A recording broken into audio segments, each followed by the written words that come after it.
Hello, my name is Bill. I am the pastor at Freedom's Lutheran Church here in Gibsonville, North Carolina. I truly appreciate you joining me for a moment of devotion as we reflect upon the scripture. I was working through some things this morning, thinking about the problem of evil, thinking about how Christian folks, that is Christ followers, are called to fight, thinking about Jesus' example. Everything from the moment he was crucified on the cross, to the moment he was flipping tables in the temple, to moments of him exercising the most gentlest compassion in the world to the people who were the most undeserving. And we truly have an amazing God who meets us at the point of where we are to bring us the next step forward in faith. And so as I was considering these things, Psalm 46 came to mind.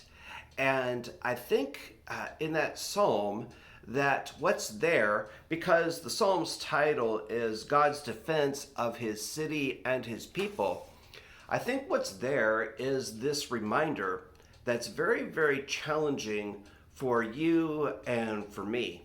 And that's that God is the one who will fight our battles. We see that throughout the Bible.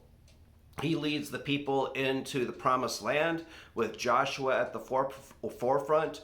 What does he do at Jericho? It's God that defeats the city by employing a very ridiculous strategy.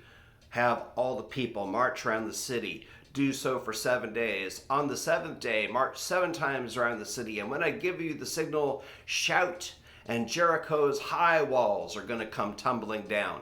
Didn't make sense, but they were living into a portion of this psalm that I want to share with you. And what we learn is that yes, God indeed does go ahead of us. God indeed is ready to fight our battles. Same thing was true for the prophet Elisha. Elisha was surrounded by forces, the Aramean armies, and his assistant was afraid for his life. They thought they were going to die.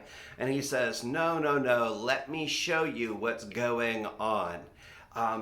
Elisha was still. He knew that God was going to fight the battle for him. And when he opened up his assistant's eyes, the assistant could see all of the armies of God, chariots of fire, horses surrounding and outnumbering the Aramean army.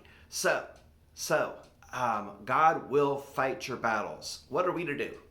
What are we to do? And this is when Psalm 46 comes into play.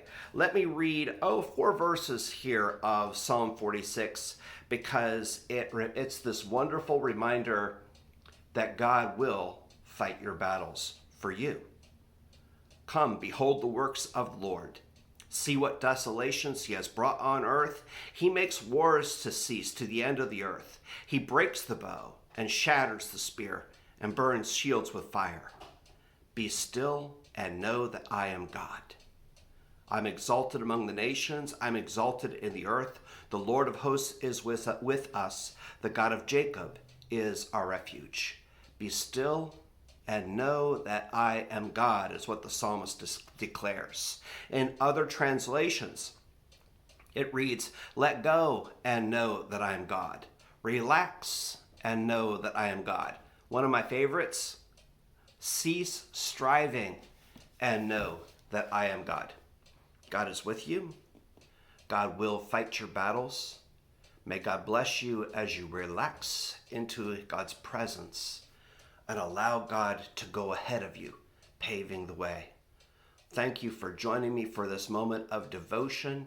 If you would like to see other moments of devotion, check out what's going on in our community. Maybe get some help with your own spiritual growth. Go to friedens.church, Friedens.church, and you can connect with us there throughout the week. I look forward to seeing you, God willing, tomorrow.